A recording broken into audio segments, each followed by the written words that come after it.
मैं come in sir.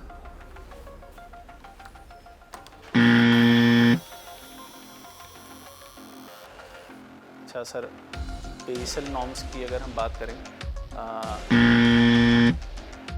Basel norms तो sir sorry मेरे को याद नहीं है। अगर हम बहुत वाइड लेग रखते हैं, बहुत ओपन लेग रखते हैं या फिर बहुत क्लोज रखते हैं तो वो थोड़ा सा ऑकवर्ड पोजीशन को रिप्रेजेंट करता है। तो फ्रेंड्स अब चलिए देखते हैं कि ये तो मिस्टेक्स मैंने की, अब इसका करेक्ट वर्जन क्या है उसको चलिए देखते हैं। Hello everyone, I welcome you all on Adda 24/7 platform. So friends आप सभी लोगों का अडा 24/7 प्लेटफॉर्म पर वेलकम है।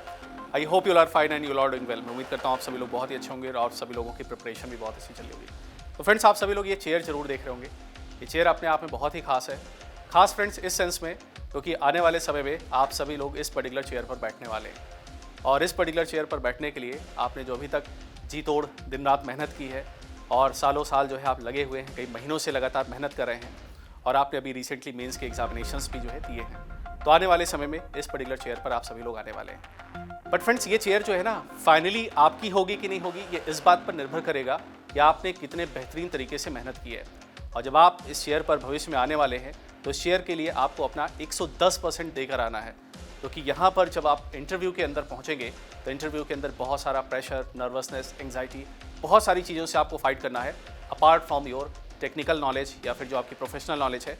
उसके साथ ही साथ बहुत सारी चीज़ें होंगी जो कि आपको इंटरव्यू के अंदर ध्यान रखना है। तो फ्रेंड्स ये चेयर डेफिनेटली आपकी होगी अगर आप अपना, जैसे मैंने कहा, अपना 100% देंगे। तो इंटरव्यू के अंदर फ्रेंड्स बेसिकली किन किन बातों का हमें अहम तौर पर ध्यान रखना चाहिए कि किस तरीके से फ्रेंड्स बोर्ड रूम के अंदर जो है एंट्री करते हैं। जब आप इंटरव्यू देने आएंगे तो किस तरीके से आपकी एंट्री होनी चाहिए और प्रॉपर तरीके से आपका सिटिंग पोस्चर कैसा होना चाहिए, किस तरीके से आपको इंटरव्यू बोर्ड रूम के अंदर बैठना है। बिकॉज जो आपका बॉडी जो पर्सनैलिटी है, किस तरीके से आप वहाँ पर नॉन वर्बल कम्युनिकेशन या फिर कहते हैं ना आपकी बॉडी लैंग्वेज जो है वो बहुत अहम रोल प्ले करती है कहीं ना कहीं इंटरव्यू के अंदर। So that will be very important part. तो किस तरीके से बेसिकली एंट्री करनी है, किस तरीके से मेंबर्स को ग्रीट करना है, कैसे हमें बैठना है, किस तरीके से हमारा हैंड मूवमेंट होगा या नहीं होगा उसके बारे में बात करेंगे और साथ ही साथ आई कोऑर्डिनेशंस वगैरह। तो इन सभी चीज़ों पर अभी मैं आपके साथ डिस्कस करूंगा। पहले मैं आपको एक रॉन्ग पैटर्न दिखाऊंगा कि रॉन्ग तरीके से किस तरीके से मोस्ट ऑफ द हम स्टूडेंट्स एज अ मिस्टेक करते हैं और दूसरा एस्पेक्ट मैं आपको दिखाऊंगा कि उसका जो करेक्ट वर्जन है वो क्या होगा। तो चलिए देखते हैं इसके बारे में। मैं come in sir.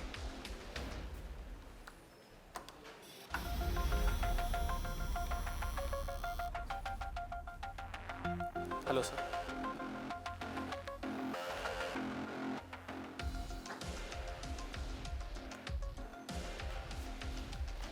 Hello sir, मेरा नाम विवेक सिंह है और मैं जो है अडा 24/7 से बिलोंग करता हूँ एंड मेरा क्वालिफ़िकेशन जो है ये है।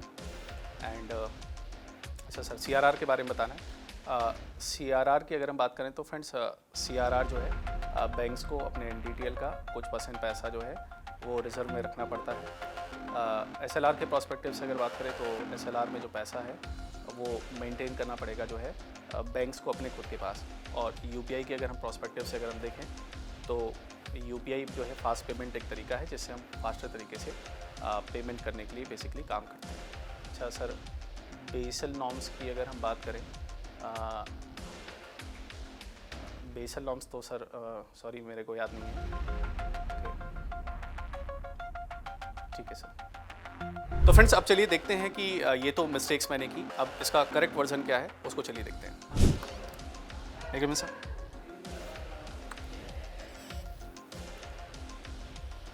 Good morning ma'am. Good morning sir.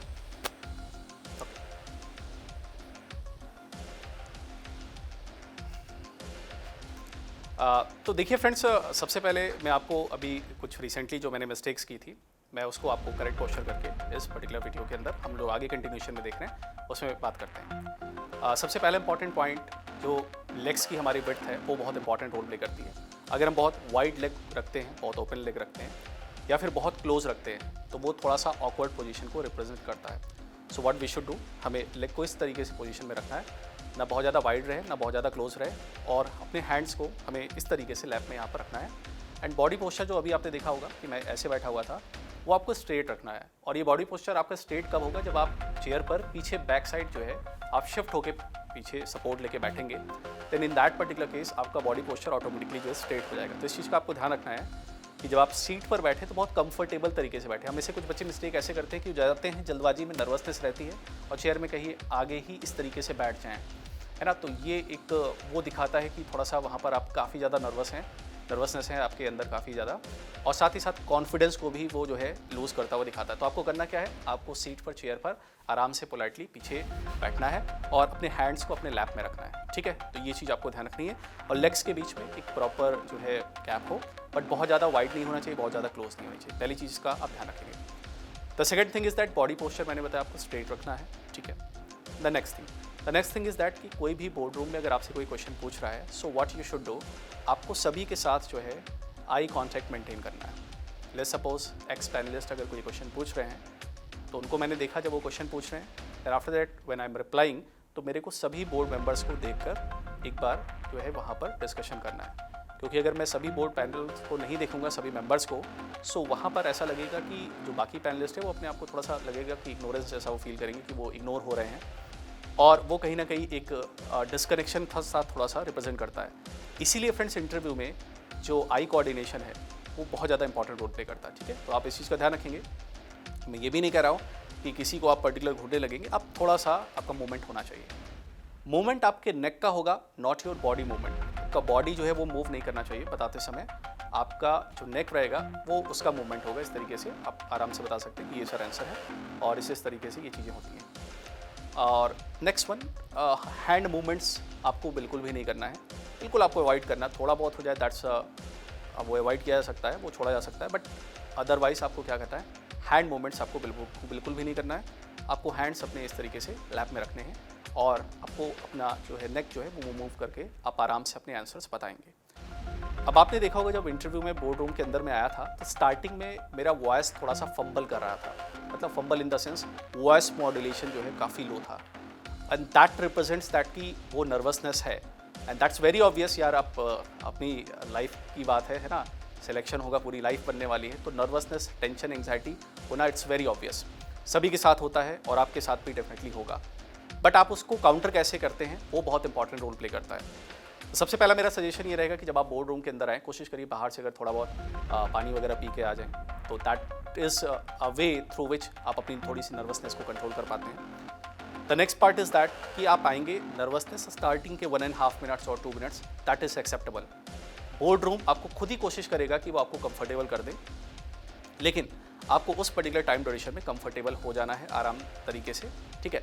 और वॉइस आपको बहुत लाउड नहीं रखना है, बहुत लो नहीं रखना है, मीडियम रखना है, सो दैट प्रॉपर तरीके से आप ऑडिबल रहें बोर्ड रूम के अंदर। क्योंकि होता क्या है, बोर्ड रूम के अंदर आपको जो पैनलिस्ट देखने को मिलेंगे वो सीनियर रिटायर्ड बैंकर्स होते हैं मोस्ट ऑफ द, और एज उनकी काफ़ी ज़्यादा होती है। तो ऐसे में कई बार बढ़ती एज के साथ थोड़ा सा सुनने में और तो थोड़ा सा इशू रहता है, तो उस वजह से थोड़ा सा आपको लाउड रहना है, बट बहुत ज़्यादा लाउड नहीं रहना कि ऐसे लगेगा आप चिल्ला रहे हैं। It will be decent one, ठीक है। तो वॉइस मॉड्यूलेशन का आप ध्यान रखेंगे। हैंड मूवमेंट्स का मैंने आपको बता दिया, हैंड मूवमेंट्स नहीं करना है, कोशिश करिएगा हैंड्स को अपने लैप में रखेंगे। समटाइम्स हम में से कोई कुछ एस्पिरेंट्स क्या करते हैं, कुछ कैंडिडेट्स इस तरीके से हैंड रखते हैं या ऐसे करके बैठ जाते हैं, ठीक है, या फिर ऐसे लेग्स का मूवमेंट करने लगते हैं। तो ये लेग्स के मूवमेंट्स वगैरह आपको बिल्कुल अवॉइड करना है, आपको लेग्स को स्टिक रखना है, and this will show your confidence कि आप बिल्कुल कॉन्फिडेंटली आराम से यहाँ पर आंसर देंगे। और एक चीज़ और होती है, जनरली बॉयज़ ऐसा करते हैं कि लेग्स एक बार ऐसे पीछे चला जाता है, इस तरीके से हमारे वाइब्रेशंस होते हैं लेग्स के अंदर, पैर इस तरीके से मूव करते हैं। तो ये सारे मूवमेंट्स आपको अलाउ करनी जो है पूरी तरीके से इग्नोर करनी है, ये नहीं करना है इंटरव्यू के अंदर, क्योंकि ये थोड़ा सा एक नेगेटिव इंप्रेशन और वो कहीं ना कहीं इंटरव्यू पैनलिस्ट का ध्यान आपकी तरफ खींचता है। एक बात और मैं यहाँ पर ऐड करना चाहूँगा, जब आप चेयर पर बैठते हैं, अगर आपने सूट वगैरह डाल रखा है तो 2 ऑप्शंस होते हैं। अगर सूट आपका बहुत ज़्यादा फिटेड है तो आप जो है बटन को आराम से ओपन करके तब बैठ सकते हैं, बाहर से अगर बटन बंद करके आ रहे हैं। और टाई है अगर आपके पास, टाई आप जैसे अभी तो मैंने टाई नहीं यूज़ की, अगर आप टाई के साथ जा रहे हैं, और डेफिनेटली आपको जाना चाहिए टाई के साथ भी, तो टाई के साथ अगर आप जा रहे हैं तो फ्रेंड्स टाई की नॉट इस तरीके से होनी चाहिए कि वो यहाँ तक आपके बेल्ट तक ही रहे, उसकी लेंथ बहुत ज़्यादा नहीं होनी चाहिए। अदरवाइज जब आप बैठेंगे तो बहुत ज़्यादा उसकी लेंथ एक्स्ट्रा दिखेगी, एंड वो थोड़ा सा इंटरव्यू पैनलिस्ट का अटेंशन एक्स्ट्रा आपकी टाई की तरफ वो जो है कहते हैं ना फोकस वहाँ पर जाएगा, तो वो थोड़ा सा ऑड लगता है वहाँ पर। तो ये कुछ बेसिक चीज़ें हैं जो आपको ध्यान रखनी है। ड्रेस कोड की अगर मैं बात करूँ तो ड्रेस कोड आपको बहुत ही बेसिक सा फॉर्मल ही रखना है ना। जैसे विंटर सीजन चल रहा है तो बिल्कुल आप सूट के साथ जा सकते हैं, एंड टाई आप कैरी कर सकते हैं। सूट जो है आपका बहुत ज़्यादा फ्लैशी नहीं होना चाहिए, बहुत ज़्यादा चमकदार नहीं होना चाहिए, कहते हैं ना वो शादी या फंक्शंस वाला जो रहता है हमारे पास सूट या ब्लेजर, उसको आपको अवॉइड करना है। फॉर्मल तरीके से 2 पीस, 3 पीस भी अवॉइड करिएगा, कोशिश करिएगा 2 पीस सूट प्लस टाई में जाइएगा। एंड गर्ल्स की अगर मैं बात करूँ तो गर्ल्स फॉर्मल सूट या फिर अगर साड़ी वियर करना चाहे तो साड़ी के साथ भी वहाँ पर जा सकते हैं, ठीक है। तो ये रहेंगे आपके लिए बेसिकली टिप्स कि कैसे आपको एंट्री करनी है, कैसे पैनलिस्ट को ग्रीट करना हो। याद रखिएगा सबसे पहले फीमेल जो अगर बोर्ड मेंबर के अंदर जनरली रहती है एक फीमेल, तो उनको आप ग्रीट करेंगे, उसके बाद rest of the board members को ग्रीट करेंगे, ठीक है। ये बात है आपको ध्यान रखनी है। तो फ्रेंड्स अभी आपने देखा इस पर्टिकुलर वीडियो के अंदर कि किस तरीके से आप बोर्ड रूम के अंदर एंट्री करते हैं और क्या क्या मिस्टेक्स कमिट की। एक मिस्टेक्स में आपको यहाँ पर और ऐड ऑन कर देता हूँ। बेसिकली आपने देखा होगा कि जब मैं मिस्टेक कर रहा था, जब मैंने फर्स्ट एंट्री की थी, उस समय मैं डोर को क्लोज करने में लगा हुआ था। डोर में वहाँ तक मोस्ट ऑफ द जो बोर्ड रूम आपको देखने को मिलेंगे सभी के अंदर डोर क्लोजर लगा रहता है, जिसमें आप डोर को अगर आराम से छोड़ देते हैं तो डोर ऑटोमेटिकली जो है क्लोज हो जाएगा। तो उस तरीके के डोर में आपको वहाँ पर फोर्सफुली उसको बंद करने की कोशिश नहीं करनी और वहाँ पर आपको बहुत ज़्यादा टाइम नहीं देना है। रीज़न भी क्या है, पूरा पैनलिस्ट जो है, पूरे जो बोर्ड मेंबर्स होंगे वहाँ पर, वो सभी के सभी आपको देख रहे होंगे कि आप किस तरीके से एंट्री कर रहे हैं। और अगर आप वहाँ पर अपना 30 सेकेंड्स या 40 सेकेंड्स वहाँ पर अगर आप अपना किल कर रहे हैं तो वो थोड़ा सा उसको अवॉइड करना में। अगर हाँ डोर ऐसा वहाँ डोर क्लोजर नहीं है, उसको छोड़ रहे हैं, अचानक डोर बहुत तेज़ी से बंद हो, तो आपको ध्यान रखना थोड़ा सा पोलाइटली वो बंद हो। इस चीज़ को मैं और ऐड ऑन करता हूँ। और इस तरीके से आपने देखा कि कौन कौन सी मिस्टेक्स है जो हम एंट्री करते समय या फिर बैठते समय या फिर जब हम कम्युनिकेट करते हैं बोर्ड रूम के अंदर वो करते हैं। इसके अलावा आपके मन में और भी बहुत सारे सवाल होंगे इंटरव्यू से जुड़े हुए, और बहुत सारे हमने कमेंट्स भी आपसे आए थे, बहुत सारे आप लोगों के सवाल भी हमारे पास हैं जिनको मैं अभी आपके साथ डिस्कस करूंगा और बात करेंगे कि इंटरव्यूज़ में और किस किन चीज़ों का हमें बेहतरीन तरीके से ध्यान रखना चाहिए और कौन कौन सी जो मिस्टेक्स हैं जो हम पूरी तरीके से इंटरव्यू में अवॉइड करेंगे, सो दैट हम एक बेहतरीन तरीके से अपना इंटरव्यू दे पाएँ और फाइनल सिलेक्शन ले पाएँ। हेलो फ्रेंड्स, इस पर्टिकुलर वीडियो में हम लोग बात करेंगे कि इंटरव्यू जब हम देने जाते हैं तो उससे पहले हमारे दिमाग में बहुत सारे सवाल चल रहे होते हैं। स्पेशली अगर हम मेंस का पेपर भी अभी हमने दे दिया है तो इंटरव्यू को लेकर ऑलरेडी हमारे दिमाग में बहुत सारे सवाल चल रहे हैं कि क्या करना चाहिए इंटरव्यू के लिए और कैसे कैसे क्या क्या होना चाहिए। तो आप लोगों के दिमाग में जो बहुत सारे सवाल जो चल रहे हैं उन्हीं का जवाब मैं आपके लिए इस पर्टिकुलर वीडियो में लेके आया हूँ। और जैसा कि आप सभी लोगों से फ्रेंड्स हम लोगों ने पूछा भी था कि आपके कौन कौन से दिमाग में सवाल चल रहे हैं, है ना, और आप सभी लोगों ने बहुत सारे अपने सवाल जो है भेजे हैं। उन्हीं सवालों को मैं आज के इस पर्टिकुलर वीडियो में लूँगा और मैं आपके साथ डिस्कस करूँगा कि किस तरीके से आपको पर्टिकुलर जो है इंटरव्यू के अंदर चीज़ों को हैंडल करना है और क्या क्या जो प्रॉब्लम्स हैं, मिस्टेक्स हैं जो हमें अवॉइड करनी है, उसके बारे में हम लोग बात करेंगे। चलिए मैं सबसे पहले यहाँ पर सवाल लेता हूँ उर्वशी का। उर्वशी ने सवाल पूछा है जो कि बहुत कॉमन है, how to prepare for IBPS PO interview. IBPS PO interview की प्रिपरेशन कैसे करें।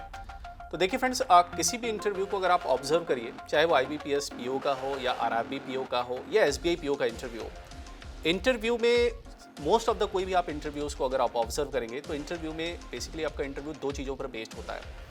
एक तो आपका उसमें पर्सनैलिटी को ऑब्जर्व किया जाता है कि आप किस तरीके से आप जो है वहाँ पर एंट्री कर रहे हैं, किस तरीके से आपका नॉन वर्बल कम्युनिकेशन है, बॉडी जेस्चर किस तरीके से, किस तरीके से आप चीज़ों को रिप्रेजेंट कर रहे हैं, वे ऑफ कम्युनिकेशन क्या है, इन चीज़ों को जज किया जाता है। दूसरा, ये सब आपका PI पर्सनल इंटरव्यू के अंदर आ जाता है। दूसरा आपका नॉलेज पर्सपेक्टिव से, मतलब जिस पर्टिकुलर एग्जाम के लिए आप प्रिपरेशन कर रहे हैं उस एग्जाम से रिलेटेड या जो रेलेवेंट क्वेश्चंस होते हैं वो बोर्ड रूम्स के अंदर पूछे जाते हैं।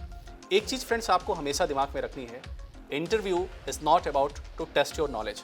इंटरव्यू जो होता है वो फ्रेंड्स आपकी नॉलेज को टेस्ट करने के लिए नहीं है, बिकॉज नॉलेज ऑलरेडी उन्होंने प्रीलिम्स और मेंस में, मतलब जो पहले के राउंड्स आपसे हुए हैं, एग्जाम्स हुए हैं, उनमें उन्होंने ऑलरेडी आपका नॉलेज टेस्ट कर लिया है। अब वो बेसिकली जो पैनलिस्ट है वो आपको देखना चाहते हैं कि आप एज अ बैंकर, एक बैंकर बनने जा रहे हैं इन फ्यूचर, तो आप किस तरीके से एक टफ सिचुएशन को, एक क्रिटिकल सिचुएशन को हैंडल करेंगे। एंड दैट्स वाई इंटरव्यू जो है वो बहुत क्रूशियल रोल प्ले करता है कि किस तरीके से आप टफ सिचुएशन को हैंडल कर रहे हैं। उस चीज़ को एनालिसिस करने के लिए, उस चीज़ को एनालाइज करने के लिए बेसिकली इंटरव्यू को रखा जाता है। तो पहली चीज़ आपको इंटरव्यू के अंदर ध्यान रखनी है फ्रेंड्स कि interview is not about the knowledge test. ये आपका पर्सनैलिटी टेस्ट है, ज़्यादा नॉलेज टेस्ट नहीं है। लेकिन इसका मतलब ये भी नहीं कि हमें इंटरव्यू के लिए कुछ भी नहीं पढ़ के जाना है, पढ़ के तो हमें काफ़ी कुछ जाना होगा। ठीक है, चलिए उसके बारे में भी हम बात करेंगे। तो ये तो पहला है कि how to prepare for interview. तो पहली चीज़ तो आपके दिमाग में होनी चाहिए कि interview is not about this particular thing. अब ये जो सवाल है how to prepare for interview, उस पर एक लंबा डिस्कशन होगा, अभी मैं उस पर धीरे धीरे आऊँगा, बट धीरे धीरे मैं कुछ और सवालों को भी यहाँ पर लेता हूँ कि और क्या क्या सवाल हैं। यहाँ पर एक सवाल है जो कि कई सारे जो है स्टूडेंट्स का ये सवाल है। अगर मैं नाम यहाँ पर बात करूँ, एक नयन घोष का यहाँ पर क्वेश्चन है एंड जो है क्वेश्चन है कि is it compulsory to speak in English during interview? Interview में क्या इंग्लिश में बात करना चाहिए? एंड सेम क्वेश्चन ये कई सारे स्टूडेंट्स का है, अपूर्वा का भी यही सेम क्वेश्चन है, और सेम यही क्वेश्चन जो है मुस्कान का भी यही आई थिंक सेम क्वेश्चन है। यस, मुस्कान का भी यही सेम क्वेश्चन है। मतलब 2 से 3-4 स्टूडेंट्स ऐसे हैं जो ये सेम यही क्वेश्चन पूछ रहे हैं कि लैंग्वेज जो है वो क्या इंटरव्यू में वाकई मैटर करती है कि नहीं, कि अगर आप इंग्लिश में बोलेंगे तो ऐसा है कि बहुत अच्छा इंटरव्यू हमारा होगा, या फिर अगर हम हिंदी लैंग्वेज में बात करेंगे तो इंटरव्यू हमारा ख़राब हो जाएगा। तो ये चीज़ बात फ्रेंड्स आपको ध्यान रखनी है, इंटरव्यू में लैंग्वेज जो है that is not a barrier. अगर आप देखिए, language is only a medium of communication. Language का मतलब क्या होता है, भाषा का मतलब क्या होता है कि आप जो अपनी बातें हैं वो सामने वाले को समझा पा रहे हैं कि नहीं। अब जब आप इंटरव्यू बोर्ड रूम के अंदर आते हैं, आपको लगता है if you feel that you are comfortable with in English, तो आप अपना इंटरव्यू जो है पूरा का पूरा इंग्लिश में कंडक्ट कर सकते हैं, कंटिन्यू कर सकते हैं। आपको लगता है कि आप इंग्लिश में बहुत ज़्यादा कंफर्टेबल नहीं है, इंग्लिश में बहुत फंबल करते हैं, या इंग्लिश में आपको बोलने में दिक्कतें आती हैं, so it's better to go for the Hindi version. आप बोर्ड रूम के अंदर पूछ सकते हैं, सर मैं आई स्पीक इन हिंदी। आपसे पैनलिस्ट ने इंग्लिश में क्वेश्चन पूछा है, but if you are not comfortable with in English, तो गलत जवाब देने से अच्छा, फंस के जवाब देने से अच्छा आप बोल दिए, sir may I reply in, और मे आई रिप्लाई इन हिंदी, ठीक है, और मे आई आंसर इन हिंदी, ठीक है। तो may I answer in Hindi, that will be the better word. Sir क्या मैं हिंदी में जवाब दे सकती हूँ? तो डेफिनेटली वो आपको कहेंगे कि आप हिंदी में अपना आंसर कंटिन्यू करिए, तो आप हिंदी में जवाब दे सकते हैं, ठीक है। तो लैंग्वेज का बोझ लेकर अपने दिलो दिमाग में नहीं जाना है बिल्कुल भी, कि लैंग्वेज अगर इंग्लिश बोलेंगे तो जो बच्चा इंग्लिश बोल रहा होगा आपके पास या आपके साथ में जो बैचमेट्स में वहाँ पर जो इंग्लिश बोल रहे होंगे बहुत अच्छा उनका इंटरव्यू चला जाएगा, या फिर आपको इंग्लिश नहीं आती है तो आपका इंटरव्यू ख़राब होगा। That is not going to matter at all, ठीक है। तो बहुत ज़्यादा वो मैटर नहीं करने वाला। तो लैंग्वेज को लेकर जो आपके दिमाग में एक बहुत बड़ा बोझ है उसको बिल्कुल हटा दीजिए। लैंग्वेज के बारे में बहुत ज़्यादा टेंशन मत लीजिए। बाइलिंगुअल अगर आप जा सकते हैं that will be the best one. थोड़ा सा इंग्लिश और हिंदी आप मिक्स करके आंसर दे सकते हैं। आपको कुछ क्वेश्चंस में लगता है कि नहीं वहाँ पर इंग्लिश में पूछा गया है और आपको इंग्लिश नहीं आ रही है, तो आप हिंदी में बिल्कुल जवाब दे सकते हैं। लेकिन ये मिस्टेक मत करिएगा कि इंटरव्यूअर हिंदी में पूछ रहा है तब आप इंग्लिश में जवाब दे रहे हैं, और जब वो इंग्लिश में पूछ रहा है तो आप बिना उससे कुछ पूछे हिंदी में जवाब दे रहे हैं। तो ये मिसमैच मत करिएगा। आप उस तरीके की लैंग्वेज फॉलो करिएगा जो वहाँ पर बोर्ड रूम के अंदर थोड़ा सा सिंक हो रही हो, ठीक है। तो इस चीज़ को आप थोड़ा सा ध्यान रखेंगे। अब अगला क्वेश्चन है रणविजय का, that what are the frequent areas from interviewer ask the questions, है ना। कौन से ऐसे फ्रीक्वेंट एरियाज हैं जहाँ से इंटरव्यूअर डेफिनेटली क्वेश्चन पूछता है। तो एक तो मैं सबसे पहले बात करूँगा आपके पर्सनल इंटरव्यू के प्रोस्पेक्टिव से, जो आपसे रिलेटेड इन्फॉर्मेशन पूछी आती हैं। जैसे आप इंटरव्यू के बोर्ड रूम के अंदर आएंगे तो आपका बेसिकली इंट्रोडक्शन वो सबसे क्रूशियल रोल प्ले करता है, और इंट्रोडक्शन बहुत ही शॉर्ट एंड क्रिस्प आपको रखना है। शॉर्ट एंड क्रिस्प का मतलब क्या हो गया फ्रेंड्स, आपका नेम, आपका फादर का नेम, आप बेसिकली कहाँ से बिलोंग करते हैं, ठीक है। इसके अलावा आपका क्वालिफिकेशन क्या है, एजुकेशनल क्वालिफिकेशन क्या है, एंड साथ ही साथ अगर आप अपने साथ कोई एक्सपीरियंस कैरी करते हैं और वो एक्सपीरियंस को आपने कहीं मेंशन कर रखा है तो वो आप अपने एक्सपीरियंस के बारे में बता सकते हैं। साथ ही साथ अपनी हॉबीज़, इतने पद तक ही आप अपने जो है पर्टिकुलर इंट्रोडक्शन को सीमित रख सकते हैं, लिमिटेड रख सकते हैं। इफ़ यू फील, अगर आपको ऐसा लगता है कि मान लेते हैं लेट्स सपोज आप में से किसी के पेरेंट्स जो है बैंकर हैं, या सिबलिंग्स में कोई ब्रदर या सिस्टर में कोई जो है वो बैंकर है, तो आप उनका नाम थोड़ा सा मेंशन कर सकते हैं। क्योंकि ऐसे में होता क्या है, वहाँ पर भी पैनलिस्ट में भी सारे बैंकर्स हैं और आपकी भी फैमिली से कोई बैंकर्स है, तो थोड़ा सा एक सॉफ्ट कॉर्नर रहता है इंटरव्यू पैनलिस्ट के कहीं ना कहीं माइंड में कि ये तो चलो अपने डिपार्टमेंट या फिर अपनी फील्ड के बंदे का बेटा है या बेटी है, तो थोड़ा सा आपको एक एडेड एडवांटेज मिल जाता है। I am not saying that कि उससे बहुत ज़्यादा चेंजेस आ जाते हैं इंटरव्यू के अंदर, बट स्टिल अगर कोई है तो आप डेफिनेटली वहाँ पर मेंशन कर सकते हैं, ठीक है। तो अदरवाइज आपको जो अपना जो इंट्रोडक्शन पार्ट है बहुत ही शॉर्ट एंड क्रिस्प रखना है, ठीक है। तो पहला आपका इंट्रोडक्शन पार्ट हो गया। अब इंट्रोडक्शन पार्ट से वो क्वेश्चंस बहुत सारे पिक करते हैं। पहली चीज़ आप बताएंगे कि इस पर्टिकुलर XYZ एरिया से बिलोंग करते हैं, तो आपको बिल्कुल रेडी रहना है। अपने पर्टिकुलर एरिया के बारे में आपको अच्छे से पता होना चाहिए। आपके एरिया में MP कौन है, MLA कौन है, आपके एरिया की स्पेशलिटी क्या है, वहाँ कोई अगर प्रोडक्ट बहुत कोई पॉपुलर है, कोई हिस्टोरिकल साइट है, हिस्टोरिकल मॉन्यूमेंट्स है, ऐसा कोई भी एक स्पेशलिटी जो आपकी पर्टिकुलर रीजन की हो, उसके बारे में आपको डेफिनेटली पता होना चाहिए। और वो जनरली मोस्ट ऑफ द एक कॉमन सा क्वेश्चन होता है जो इंटरव्यू पैनलिस्ट पूछते हैं। इस केस में आप ये नहीं कह सकते कि sorry sir unable to recall it, मैंने पढ़ा नहीं था। भाई अपने घर के एरिया के आसपास के बारे में सबको जनरली नॉलेज होती है, और इंटरव्यू पैनलिस्ट भी आपसे एक्सपेक्ट करता है कि आप एक ऑफिसर बनने जा रहे हैं, तो सो दैट आपके आसपास जो चीज़ें हो रही हैं उसके बारे में आपको पता है कि नहीं, तो थोड़ा सा आप अपने आसपास के एरिया के बारे में रिसर्च कर लीजिएगा, उसको अच्छे से तैयार कर लीजिएगा, क्योंकि वहाँ पर ये जवाब नहीं चलेगा कि सॉरी सर पढ़ा था याद नहीं है, या sorry sir unable to recall it. ये चीज़ आप वहाँ पर अवॉइड करिएगा, इसको अच्छे से तैयार करिएगा। The next thing is hobby. ये one of the trickiest question में से होता है कि भाई आपकी हॉबी क्या है, और हॉबी में से हम लोग में से काफ़ी जो है स्टूडेंट्स हॉबी में फंस जाते हैं। हॉबी में हम इसलिए फंसते हैं क्योंकि हम आर्टिफिशियल तरीके से हॉबी क्रिएट करके जाते हैं, है ना। जैसे एक रैंडम कोई भी हॉबी मैंने बोल दी कि लेट्स सपोज थोड़ा बहुत क्रिकेट खेलता हूँ, तो मैंने बता दिया क्रिकेट खेलना पसंद है। अब ये चीज़ ध्यान रखिएगा, जो भी आप हॉबी वहाँ पर बताएंगे उससे रिलेटेड क्वेश्चंस के लिए आपको बिल्कुल तैयार रहना है। वेदर वो आपकी एक्चुअल में हॉबी हो या ना हो, दैट डजंट मैटर। मान लेते हैं आपको हॉकी नहीं खेलना पसंद है, लेकिन अगर आप हॉकी वहाँ पर बोल रहे हैं कि इंटरव्यू में हॉकी खेलना पसंद है, तो हॉकी से रिलेटेड आपको सारे aspects, most of the aspects के बारे में आपको पता होना चाहिए। क्योंकि हॉबी फ्रेंड्स क्या होती है, वो चीज़ होती है जिसमें हमारा इंटरेस्ट है। और फ्रेंड्स ऑब्वियस सी बात है, जिस चीज़ में हमें इंटरेस्ट होता है उसके बारे में तो हमें चीज़ें पता रहती हैं। जैसे अगर क्रिकेट में इंटरेस्ट है तो आईपीएल में भी क्या क्या चल रहा है, आईपीएल में कौन सा प्लेयर कितने का बिका, या नेक्स्ट अभी मैच टेस्ट मैच कहाँ चल रहा है, इस तरीके की जो भी इवेंट्स चल रहे हैं उन इवेंट्स के बारे में आपको कहीं ना कहीं पता रहता है। तो आप अपनी 1 से 2 हॉबी रिस्ट्रिक्टेड रखिएगा, 1 से 2 हॉबी जो है अपनी जरूर तैयार कर लिएगा, और हॉबी से रिलेटेड बेसिक क्वेश्चंस जो है वो जरूर जो है आप रेडी रखिएगा, ठीक है। तो हॉबीज़ के बारे में थोड़ा सा ध्यान रखिएगा। इसके अलावा फ्रेंड्स क्वेश्चन जो नेक्स्ट मोड जो स्विच होता है वो आपका होता है आपके प्रोफेशनल नॉलेज या फिर आपके जो टेक्निकल नॉलेज, यानी कि बैंकिंग से रिलेटेड, फाइनेंशियल अवेयरनेस से रिलेटेड वो क्वेश्चंस पूछते हैं, जिसमें आपको करना क्या है, आपको बैंकिंग के बेसिक टर्म्स हो गए, टर्मोलॉजीज हो गए, कॉन्सेप्ट्स हो गए, जो ट्रेंड में न्यूज़ चल रही हैं उन सारी चीज़ों के बारे में, जो फाइनेंशियल टर्म्स चल रहे हैं, जैसे भी रिसेंटली मॉनेटरी पॉलिसी अगर रिलीज़ की जा रही है, तो मॉनेटरी पॉलिसी भी आई है, तो उसके बारे में वहाँ से आपसे इंटरव्यू के अंदर पूछ लिया जाएगा। इंटरनेशनल लेवल पर जियोपॉलिटिकल सिनेरियोज में जो अपडेट्स चल रहे हैं, ठीक है, अमेरिका लगातार टैरिफ्स चाइना पर लगा रहा है, या कनाडा मैक्सिको पर टैरिफ्स लगाने के लिए कहा, जो भी इंटरनेशनल इवेंट्स हो रहे हैं जो बहुत ज़्यादा हाईलाइटेड में हैं, लगातार न्यूज़ में बने हुए हैं, उनको आपको ध्यान रखना है, क्योंकि वो चीज़ें एक ऐसी हैं जो अवेयरनेस प्रॉस्पेक्टिव से हैं, है ना, और उससे ये पता चलता है कि आप आसपास की चीज़ों से कितना ज़्यादा अवेयर हैं। तो थोड़ा सा आपको न्यूज़ प्रॉस्पेक्टिव से आपको चीज़ें तैयार करनी है।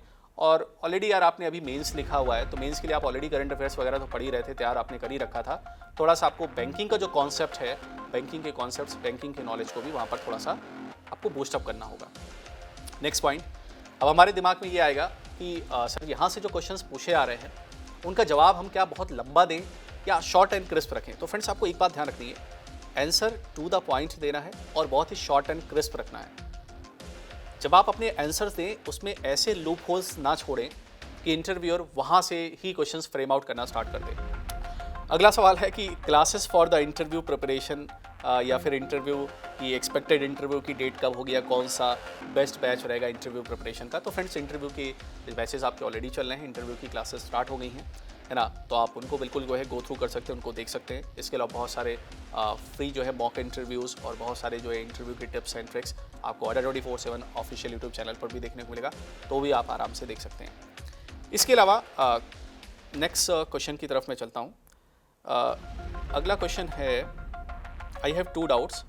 First, if there is a multiple panel members during interview, do we need to greet them all one by one? Good afternoon ma'am, good afternoon sir, और we can greet all of them at once. देखिए panelist members के अंदर जो है आपको अगर वहाँ पर फीमेल मेंबर देखने को मिल रही है, तो जैसे मैंने आपको पहले भी बताया, सबसे पहले आप उनको विश करेंगे, उनको ग्रीट करेंगे, देन उसके बाद बाकी पैनलिस्ट में मेंबर्स जो हैं उनको गुड मॉर्निंग सर, है ना, तो इस तरीके से करके good morning sir, good morning sir, good morning sir, good morning sir करेंगे तो थोड़ा सा ऑकवर्ड सा लगता है। तो अगर 3-4 पैनलिस्ट मेंबर्स बाकी मेल मेंबर्स बैठे हैं तो गुड मॉर्निंग सर किया और सबको एक तरफ से गुड मॉर्निंग सर, है ना, गुड मॉर्निंग सर, इस तरीके से करके बोला कि एक बार सबको लगा कि आपने सबको ग्रीट भी कर दिया और वहाँ पर जो है आपने विश भी कर दिया।